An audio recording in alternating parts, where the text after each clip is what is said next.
Jadi rencananya gimana, Pak? Ini minta penyelesaian dan pencegahan ke depan. Hujan deras dengan intensitas tinggi mengguyur kota Ternate dan Kabupaten Halmahera Selatan. Sejumlah rumah warga di bantaran sungai terancam hanyut setelah fondasi rumah mereka terbawa banjir. Siapa yang setuju bahwa Ibu Sherly itu adalah gubernur rasa menteri, teman-teman? Wow, kok bisa? Ya, Ibu Sherly saat ini sedang viral-viralnya. Bahkan ketegasan dalam bekerja itu selalu beliau tunjukkan, teman-teman. Yuk kita simak videonya berikut ini. Jangan lupa tekan tombol subscribe untuk mendukung Dangker 94. Jadi rencananya gimana, Pak? Ini minta penyelesaian dan pencegahan ke depan.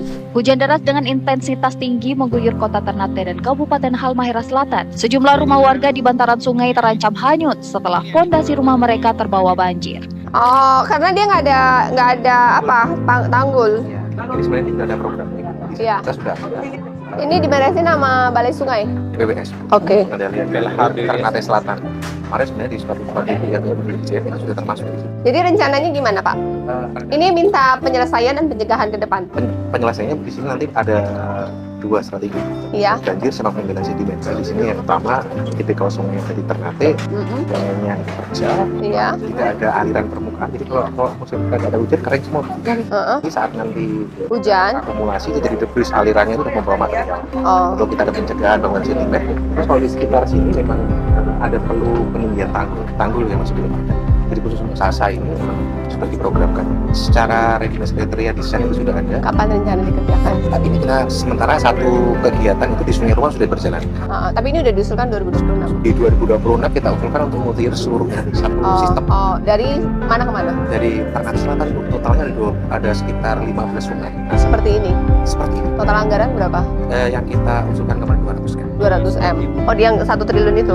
Peninggihan talut, Ada beberapa normalisasi sungai. Pertama normalisasi, kedua pembangunan pengendali sedimen, sekaligus pembangunan pengendali banjirnya. Nah, berarti setelah itu beres, 22 sungai dari Ternate Selatan sampai Ternate Utara. Juga itu nanti lama. Itu batu-batu kayak gini hilang. Bukan hilang tapi dikendalikan. Oh, batu memang harus ada. Harus ada. Cuman ke dasar sungainya. tapi nggak digali untuk, Nanti akan dinormalisasi jadi lebih dalam. lebih dalam. Dan nanti Kemudian kanan kirinya tanggulnya ditinggikan. ditinggikan. Pencegahan sedimennya dari mana? Nanti kan kita ada bangunan Bu namanya Sabudam akan memfilter sedimen akan terkonsentrasi di satu titik. Kalau sekarang kan menyebar. Ini terkonsentrasi sehingga nanti upaya maintenance-nya jauh lebih. Pengerjaan multi-year berapa tahun? Kalau di rencana kita itu 3 tahun. Jadi jika di-approve di tahun 2026, 2027, 2028, maka sungai-sungai, 22 sungai dari Ternate Selatan sampai Ternate Utara untuk pencegahan sedimen, normalisasi sungai, peninggian talut itu bisa selesai, maka ketika hujan tidak terjadi lagi seperti ini. Jadi pencegahan solusi jangka panjang. Jangka panjang dan sekaligus kita punya sistem. Nanti ada Ya. early warning-nya. Oke. Nah, kemudian solusi untuk sekarang? Ini kalau yang ini kemarin tim tanggap darurat sudah turun Bu. Mm-mm. Nanti akan ada konstruksi darurat dulu Mm-mm. untuk proteksi yang ada di sini. Dilakukan tahun ini, Dilakukan tahun segera. Oke. Jadi kebetulan tim kemarin sudah survei, sekarang lagi meluncur di Baca. Oke. Di Labuha nanti sekaligus kita akan Yang di Labuha itu juga permasalahannya sama seperti ini. permasalahannya berbeda. Kalau di Labuha lebih ke kapasitas sungai. Jadi nanti kita akan turunkan alat, kita normalisasi sungai. Itu bisa langsung dilakukan segera. Segera alat minggu depan sudah turun. Apakah ada perlu peninggahan talut lagi? Peninggian talut tidak urgent, tapi kita usulkan juga. Apakah masuk dalam usulan 1 triliun itu? Masuk. Oh, sudah masuk. Oke. Melakukan pembersihan dan sebentar nanti konstruksinya pakai bronjong dulu. Oh, pasang bronjong dulu. Oke, good.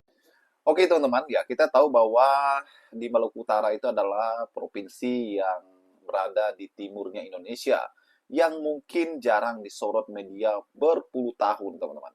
Namun kenapa di eranya Ibu Sherly Juanda ya, bahwa Maluku Utara ini benar-benar setara dengan provinsi-provinsi besarnya.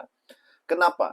Ini tidak terlepas dari peran dan tangan dinginnya Ibu Sherly yang membawa Maluku Utara semakin luar biasa. Dan luar biasanya lagi bahwa Ibu Sherly ini menjalankan tugas sebagai gubernur, teman-teman. Beliau sangat-sangat tegas, sangat-sangat hati-hati, sangat-sangat berkompeten dalam hal-hal yang dibuatnya, teman-teman. Dan beliau selalu mengajarkan, selalu rendah hati ya, bagaimana Ibu Sherly dalam bekerja selalu melihat daerah-daerah yang sudah melakukan terlebih dahulu ya, bagaimana Ibu Sherly keliling Indonesia, teman-teman, bertemu dengan gubernur-gubernur lainnya. Ini adalah bukti bagaimana keseriusan Ibu Sherly dalam bekerja. Dan Ibu Sherly Juanda juga beberapa waktu lalu bertemu dengan KDM. Ya, ini sungguh membuat Ibu Sherly semakin melejit. Ya, bagaimana popularitas Ibu Sherly ini hampir setara dengan KDM. Bagaimana menurut kalian?